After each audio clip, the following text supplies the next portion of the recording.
მოგესალმებით, ვაგრძელებთ საუბრებს მათეს სახარების შესახებ. ეცხედავის მე-14 მუხლით უნდა განვაახლოთ დღევანდელი ჩვენი საუბარი. წავიკითხოთ ტექსტიდან. თქვენთან ერთად შევეცდები რომ განმარტო მათეს სახარების ეს მუხლები. მაშინ მივიდნენ მასთან იოანეს მოწაფეები და უთხრეს: რატომ მარხულობთ ჩვენ და ფარისევლები ბევრს, ხოლო შენი მოწაფეები არ მარხულობენ? ეს მაშინ როდის მოხდა? როდესაც პირველი ფარისევლები მივიდნენ ამ შეკითხვით, რომ მეზვერეებთან და ცოდვილებთან ერთად რატომ ჭამთ პურს. მეორე შეკითხვა უკვე ეს მაშინ სიტყვა არ იგულისხმება, რომ იქ ისხდნენ, შეიძლება ის უფრო უკვე დამთავრებული იყო და სახლშიც მოდიოდნენ, მაგრამ მაშინ კონკრეტულად მიენიშნება დროის აღმნიშვნელი ის მომენტია, როდესაც ჯერ ფარისევლებმა იკითხეს, მერე იოანე ნათლისმცემლის მოწაფეები კითხულობენ. თუმცა კი აქვე მინდა გითხრათ, რომ ძალიან ცუდად არის ყურში მოსახვედრი ერთი სიტყვა, მათი მხრიდან დასმული ეს შეკითხვა, რომ ჩვენ და ფარისევლები. რას ნიშნავს ჩვენ და ფარისევლები, რომ იოანეს მოწაფეები არიან, იოანე წინასწარმეტყველის, ნათლისმცემლის, რომელიც პირველი დამოწმებელია, პირველი მქადაგებელია ქრისტეს შესახებ, რომ ქრისტე მისია, ტარიგი ღვთისა ამბობს, ეს არის რომელმაც უნდა ჩვენი ცოდვები უნდა აღიხვას, ჩვენი ცოდვების მოსატევებლად მოსული განკაცებული ღმერთია, ამის მქადაგებელი და მისი მოწაფეები აბსოლუტურად სხვა რამეს კითხულობენ. კითხულობენ ისეთ რაღაცას, რაც ყოველად შეუფერებელია მათი მხრიდან ამ შემთხვევაში შეკითხვა და რატომ არის შეუფერებელი? იმიტომ რომ ჩვენ და ფარისევლები რას ნიშნავს? ესე იგი, ფარისევლების დონეზე არიან ისევ დარჩენილნი, აი ამ რელიგიური სექტის დონეზე არიან დარჩენილნი და ვერაფერთ ვერ გაცდნენ, ვერ ამაღლდნენ მიუხედავად იმისა, რომ იოანეს მოციქულები ქვიათ და იოანეს მოწაფეები ქვიათ. ამიტომაც ეს შეკითხვა არ არის მართებული, თუმცა კი მათი ადამიანური პოზიციიდან გაგება შესაძლებელია, იმიტომ რომ იოანე ნათლისმცემელი მათი მოძღვარი იყო, მასწავლებელი იყო და შესაბამისად რაღაცნაირად იოანე დაიჭრდილა, როგორც კი იესო ქრისტე წარმოჩინდა, მაგრამ ეს ესე უნდა მომხდარიყო, ისედაც და თვითონ იოანე ადასტურებდა ამას, რომ ჩემ შემდგომ მოვა ჩემზე უფრო უძლიერესი, რომლის ესე იგი თასმების გახსნის ღირსიც კი არა ვარ მე.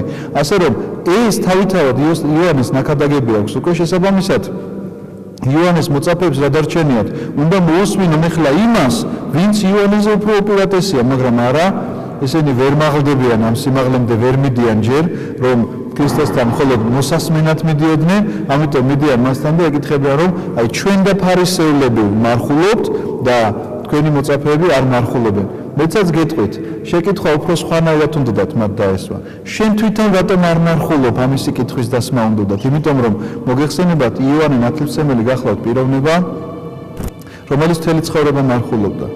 არასდროს იოანე ნათლისმცემელს არ მოულხენია, შეიძლება ესე ითქვას, იმიტომ რომ მისი საჭმელი იყო ყოველთვის ველური თაფლი და მხალი, რომელსაც ის ველზე მოიპოვებდა და მისი საწოლი იყო ყოველთვის არა რბილი რაღაცა ლეიბი და ზემოდან საბანი, არამედ ეს იყო იატაკი, რაღაცა ქვა, ამ მიწა და ამ ასე შემდგომ, სადაც მოუხდებოდა, ესე იგი უდაბნოში დაძინება, სწორედ იქ იძინებდა და იქ ათევდა ღამეს.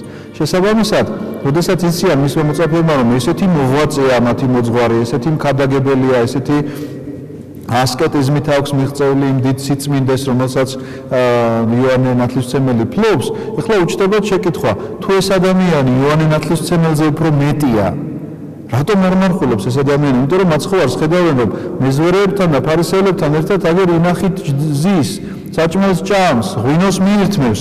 იოანეს თავის ცხოვრებაში ღვინო არ დაულევია და ესენი გაკვირვებულები არიან, როგორ იოანეზე მეტი როგორ შეიძლება იყოს. ამიტომ ისინი მოდიან სინამდვილეში ამ შეკითხვის დასასმელად, რომ რატომ არ მარხულობენ შენი მოწაფეები კი არა, რატომ არ მარხულობ თვითონ შენ, მაგრამ ვერ იბედავენ ამას იესოს, რომ პირდაპირ კითხონ, რომ რატომ არ მარხულობ შენ, ამიტომაც ეკითხებიან, რომ რატომ არ მარხულობენ შენი მოწაფეები. და უთხრა მათ იესომ, განა შეუძლიათ ქორწილის ძეებს გლოვა, ვიდრე მათთან არის სიძე. მოვა დღეები, როცა წაიყვანენ მათგან სიძეს და მაშინ იმარხულებენ. ქორწილის ძეები სიმბოლური გამოთქმაა, რომელშიც იგულისხმება სასუფევლისთვის გამზადებული მორწმუნეები. ქორწილის ძეები არიან სასუფევლისთვის გამზადებული მორწმუნეები. სიძე თვითონ იესო ქრისტე იგულისხმება სიძეში და ძალში, ამ შემთხვევაში საპატარძლოში ეკლესია. ქრისტეს და ამ ეკლესიის თანხმობით, ქრისტეს და ეკლესიის ერთობით არის წარმოშობილი სწორედ მოციქულები და ყველა ის მორწმუნეები, რომლებიც ზოგადად ახალი აღთქმის ეკლესიის წევრები ვართ. შესაბამისად, ეს სიმბოლური გამონათქვამი, რასაც ქრისტე მაცხოვარი ამ შემთხვევაში პასუხობს იოანეს მოწაფეებს, გახლავთ სწორედ ეს შედარება, რომ ნამდვილადაც ესეა, როდესაც ქორწილში ვარ, შეიძლება ქორწილში მიდიდე და თან მარხულობდე, სრულიად შეუძლებელი ამბავია, იმიტომ რომ მარხვა და ქორწილი ერთმანეთის შეუსაბამო სიტყვებია. ქორწილი გახლავთ აბსოლუტური განცდა, ბედნიერებისა, სიხარულისა, მხიარულებისა, მიუხედავად იმისა, რომ შენი პირადი ქორწილი კი არ იყო, შეიძლება სხვის ქორწილში იმყოფებოდე, ამ სხვის ქორწილში სხვის ბედნიერებას იზიარებდა, სწორედ იმიტომ ხარ იქ. თუ მგლოვიარად ხარ ქორწილში არ წახვალ, ხო მართალია?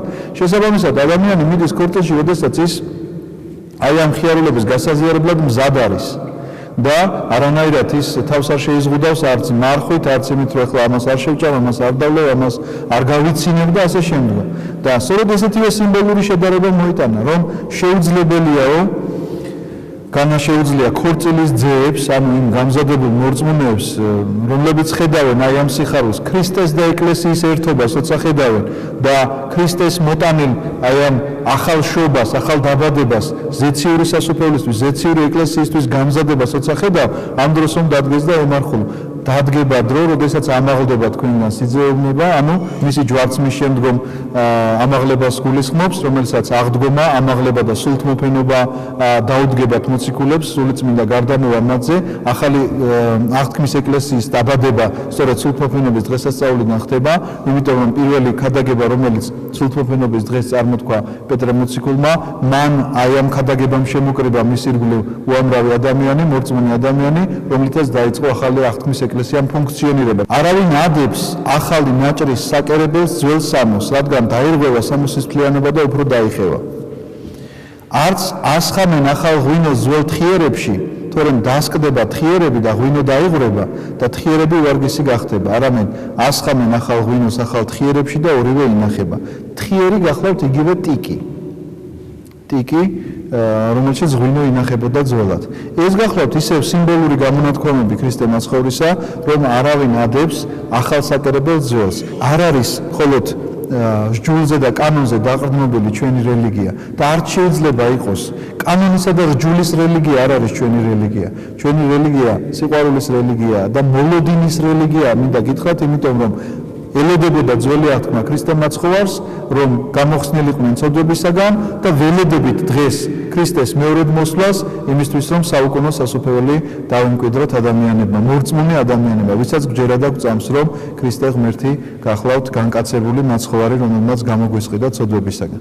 ასე რომ ეს ახსნა ამისა, რომ ახალ საკერებელს არ ადებენ ძველს და ახალ ღვინოს არ ასხავენ ძველ ტიკებში, გახლავთ სწორედ განმარტება იმისა, რომ მოძღვრება, რომელიც ძველ აღთქმაში იყო და ვერ გამოდის ადამიანი ამ მოძღვრების გავლენიდან, მისთვის ახალი მოძღვრების მიღება სრულიად შეუძლებელია და ვერ გებულობს, ვერაფრით ვერ გებულობს იმას, რომ რატომ შეიძლება მარხულობდეს თვითონ და რატომ არ უნდა მარხულობდეს იესო ქრისტე მაცხოვარი, რომელსაც არანაირად არ სჭირდება ეს მარხვა. და როდესაც იგი ამას ამბობდა, აჰა ერთი მთავარი მივიდა, თაყვანისცემდა მას და ეუბნებოდა, ჩემი ასული ახლახან აღესრულა, მაგრამ მოდი და დაადე შენი ხელი მას და გაცოცხლდება. მე მინდა გითხრათ, რომ ეს გახლავთ ადამიანი, რომელსაც ქვია სახელად იაიროსი და ეს გახლავთ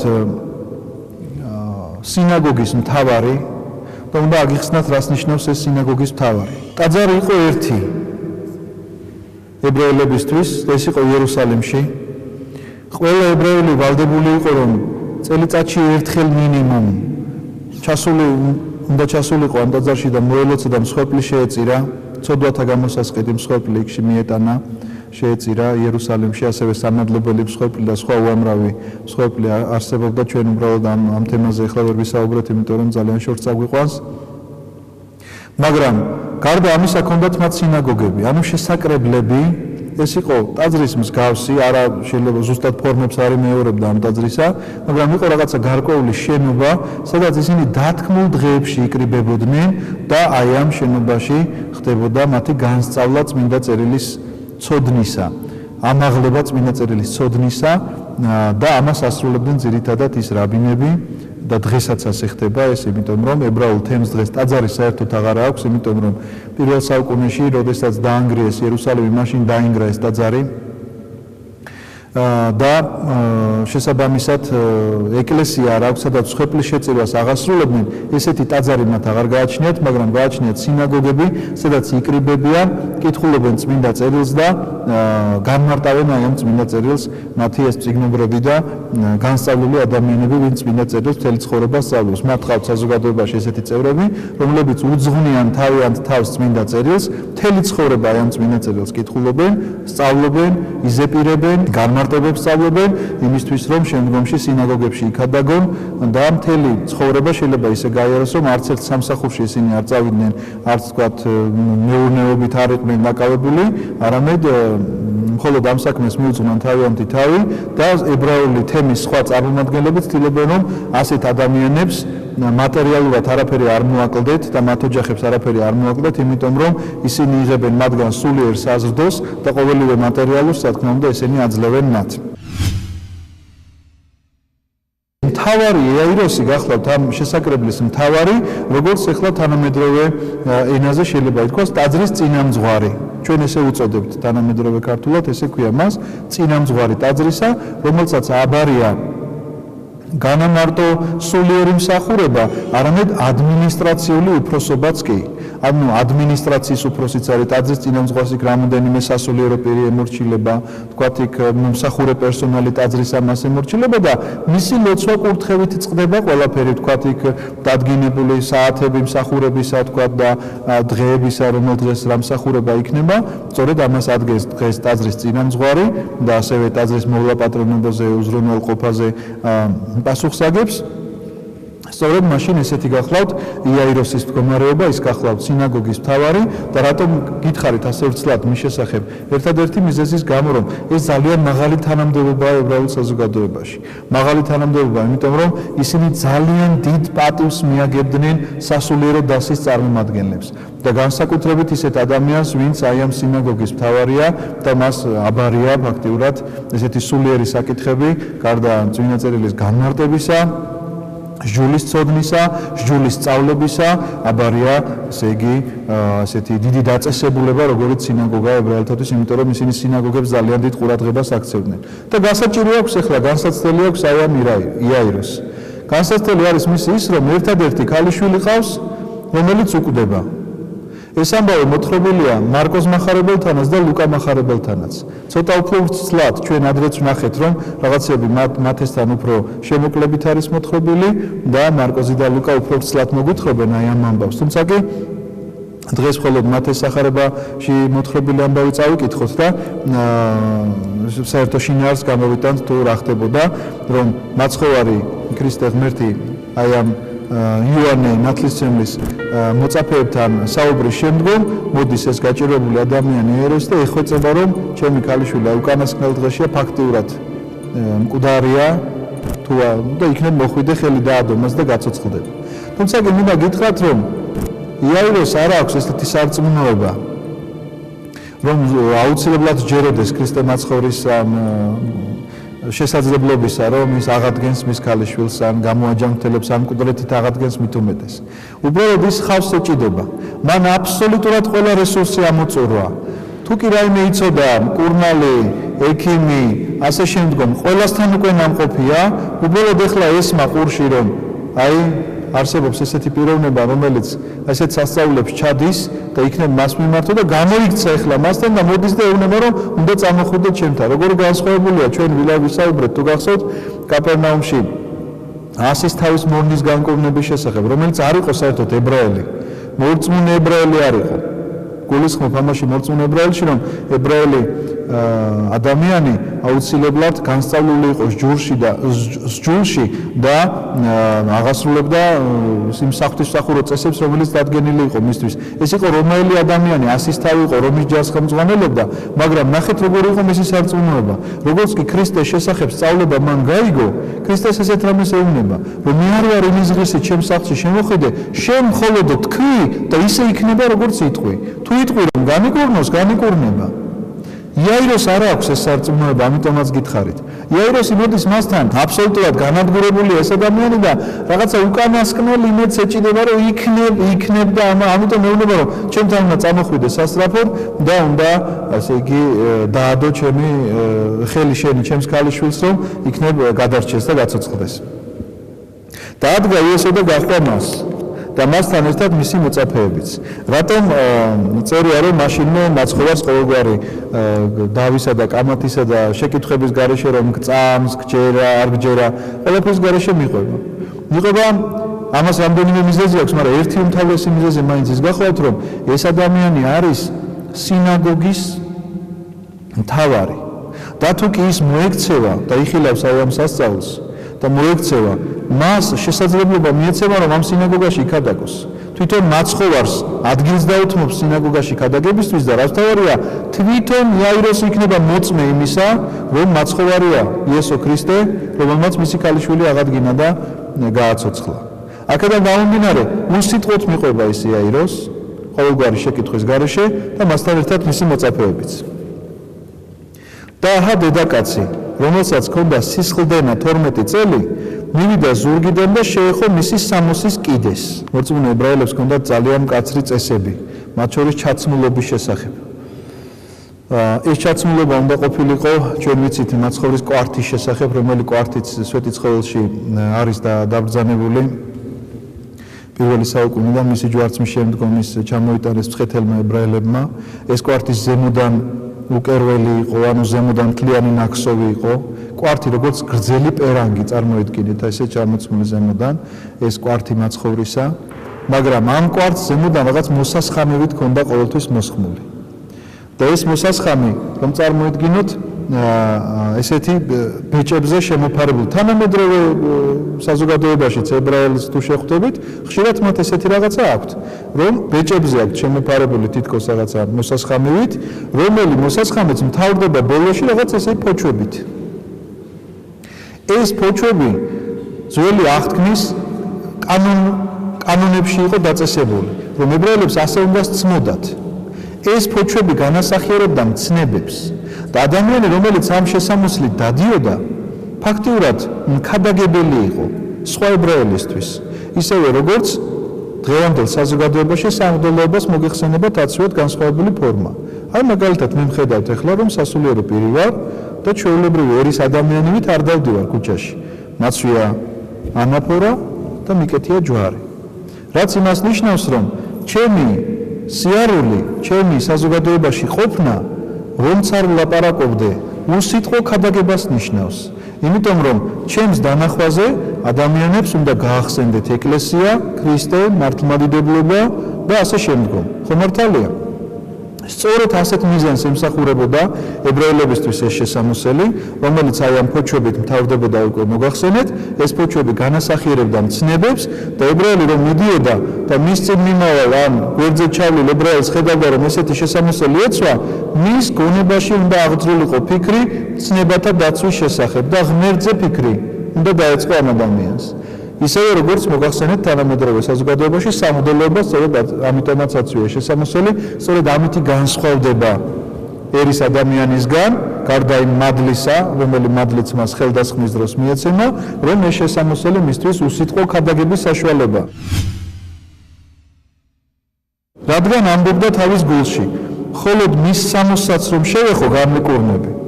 ანუ რაღაცა რწმენა აქვს ამ ადამიანს, ფიქრობს ამას, რომ მხოლოდ კიდესაც რომ შევეხო, ჩემში მოხდება კურნება. ხოლო იესო მიბრუნდა, იხილა იგი და უთხრა, გამხნევდი ასულო, შენ ვარ წმინდამ გიხსნა შენ და გამიკურნა დედაკაცი იმ დროიდან. ამ მონაკვეთის შესახებ ემინდა წაგიკითხოთ მარკოზის სახარებიდანაც, იმიტომ რომ იქ მათი დიალოგის შესახებ ცოტა უფრო ვრცელია და მინდა რომ იცოდეთ, რას კითხულობს მაცხოვარი. და ვიღაც დედაკაცს ჰქონდა სისხლდენა 12 წელი. და ბევრი იტანჯა მრავალი მკურნალისგან და დახარჯა რაც ჰქონდა ყველაფერი და არაფერმა არგო. არამედ უფრო უარესად გახდა. და როდესაც გაიგონა იესოს შესახებ, მივიდა მასთან ხალხში, ზურგიდან შეეხო მის სამოს, რადგან ამბობდა თავის გულში, მის სამოსაც რომ შეეხო გამიკურნები. და როდესაც შეეხო, მყისვე გაუშრა მას სისხლის წყარო და იგრძნო სხეულით რომ გამიკურნა სატკივარისაგან.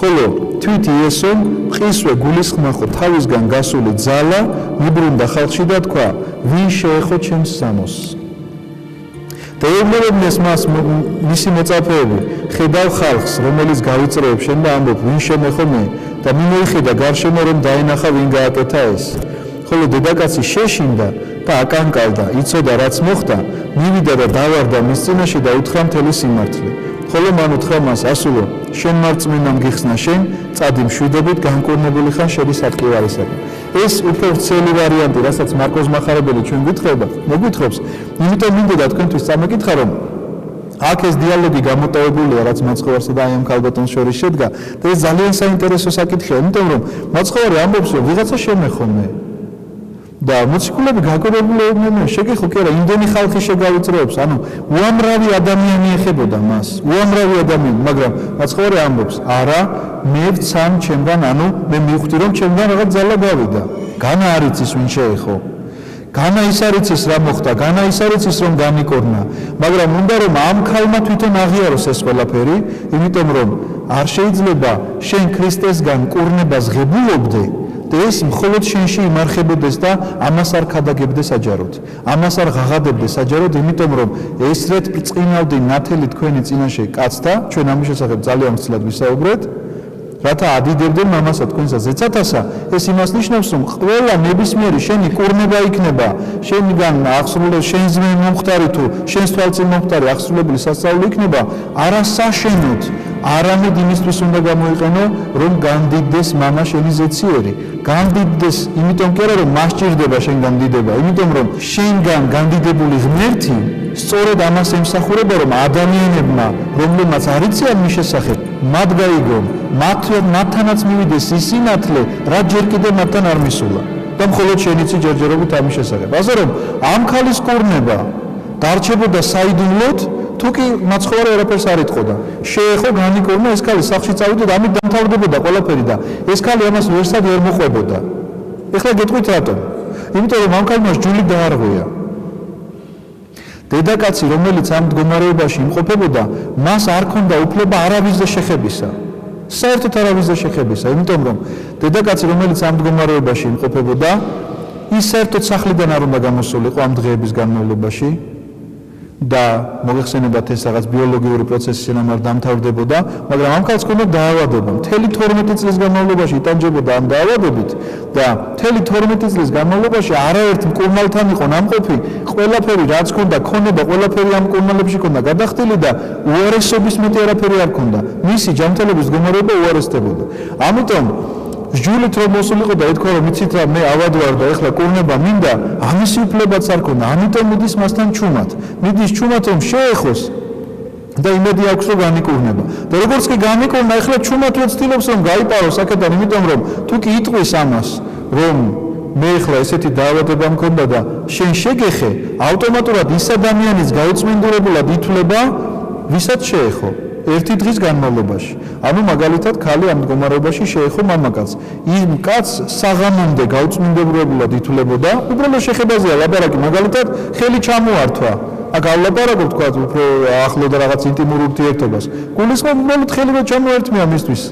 აღმოსავლეთში საერთოდ არ არის და დღესაც არ არის, მაშინ მით უმეტეს არ იყო მსგავსი ქმედება რაღაცა პოპულარული რომ ქალი კაცს ხელს არ წმევდეს, მაგრამ ყოველ შემთხვევაში გულისხმობ ახლოს მისვლას მასთან, მამაკაცი ავტომატურად გაუწმინდურებული ითვლებოდა და მას უფლება არ ჰქონდა საღამომდე ტაძარში შესულიყო. ამიტომაც ქრისტე მაცხოვარი ანგრევს რაღაც აი ამ სტერეოტიპებს. ამიტომაც ამბობს მე ვცან ძალი ჩემგან გასული. რა თქმა უნდა ცნა კი არა და იცი ზუსტად რატომ გავიდა, რისთვის გავიდა და რა მოხდა ამ ძალის გასვლის შემდგომ. ენერგია რომელიც მისგან გავიდა, რა მოახდინა ამ ენერგიამ ეს ყველაფერი მას ზუსტად იცის, მაგრამ აქ საჭიროა ამ ქალის აღიარება, იმიტომ რომ მიუხედავად ამ მდგომარეობისა, რომ სჯულით აკრძალული ამ ქალის საზოგადოებაში ყოფნა, ნახეთ მას როგორ მიმართავს. გამხნევდი ასულო, შენ მარწმენამ გიხსნა შენ. ასულო რას ნიშნავს? როგორც შვილო. ასულო ჩემო, ფაქტიურად ამას ეუბნება. გამხნევდი ასულო, შენ მარწმენამ გიხსნა შენ და განიკურნა დედაკაცი იმ დროიდან. აი მისმა რწმენამ განკურნა ეს დედაკაცი. მომენტალურად მოხდა ამ დედაკაცის განკურნება, რაც 12 წლის განმავლობაში ვერც ერთმა მკურნალმა ვერ შეძლო, ერთი 60-ზე შეხება შეაძლებინა აი ამ დედაკაცს, როდესაც ის რწმენით იყო ავსებული. ხოლო იესო მიბრუნდა, იხილა იგი და უთხრა: "გამხნევდი ასულო, შენ მარწმენამ გიხსნა შენ." განიკურნა დედაკაცი იმ დროიდან. აი იმ წამს ხდება ამ ადამიანის განკურნება, როგორც ის რწმენით ავსებული მიდის, მაგრამ მე რაც მინდა დღევანდელ დღეს ალბათ ამით დავამთავრებთ, იაიროსის ქალიშვილის აღდგენება შემდეგ შეხვედრისთვის გადავდოთ, რადგანაც თემა ძალიან ვრცელია და ამ ქალის შესახებ გეტყვით, რომ საუკეთესო მაგალითი გახლავთ აი ამ ქალის განკურნება დღევანდელ თანამედროვე საზოგადოებაში იმ ადამიანებისა, რომლებიც ხშირად ჩივიან, რომ აი მე მარხულობ, ლოცულობ, რაღაცა ეკლესიაში ვარ, მაგრამ რაღაცა არ მისრულდება, რაღაცა თხოვნაზე პასუხი არ მეძლევა. შესაბამისად, მე მინდა გითხრათ, რომ აი აქ ადამიანები, რომლებიც ქრისტეს ესე ავიწროებდნენ იმ გაგებით კი არა, რომ რაღაც მისი სუნდოდათ, რა ქვია, რომ არ გადაადგილებოდა, არამედ ყველას უნდოდა რომ შეხებოდა და ძალიან ბევრი ადამიანი ეხებოდა მას და ბევრი ცდილობდა მასთან ახლოს ყოფნას, კურნებას ერთიღებულობს. და რატომ? ვისაც სავსე აქვს სარწმუნოება, ვისაც რწმენით ავსებული გული აქვს და ვინც დარწმუნებულია იმაში, რომ მასთან შეხება მაკურნებელია. ასე რომ პავლე მოციქული როდესაც ბრძანებს თავის ეპისტოლეში, რომ თქვენ არ გამოეძიებთ ქრისტეს ესსა და ხორცს და ისე ეზიარებით, ამიტომაც არის თქვენში ძალიან ხშირად ავადმყოფობა და ძალიან ხშირად სიკვდილიანობა, სწორედ ეს სიტყვები მახსენდება. ქრისტესთან შემხებლობაში ჩვენ შეიძლება ვიყოთ ყოველდღიურად, ყოველკვირეულად, მაგრამ კურნებას ვერ ვღებულობდეთ და ვერ ვღებულობდეთ ერთი მარტივი მიზეზის გამო, რომ ამ საკითხს არ ვუდგებით სათანადო რწმენით. ეს საკითხი ჩვენთვის რაღაც თითქოს ისე გაუბრალო და გახდა ყოველდღიური, ისტორიულად ასეა ხალხში, რომ რაღაცნაირად ერთია ანთებული სარწმუნოება, რომელიც ძალიან იშვიათია და იშვიათი გამოვლინებებია და მათზე დგას შეიძლება ფაქტიურად შეიძლება ითქვას მთელი ერი, იმიტომ რომ მასას, დიდ მასას ნაკლებად აქვს ესეთი სარწმუნოება, რომ ესე ფიქრობდეს, რომ მხოლოდ ერთი შეხებაც კი საკმარისია ცხონებისთვის, როგორც აი ამ ქალს დაემართა ამ შემთხვევაში, რომ მან პირველ რიგში ცოდვათა მოტივება მიიღო და ცოდვათა მოტივებით საშუალებით მიიღო სხეულებრივი კურნებაც კი.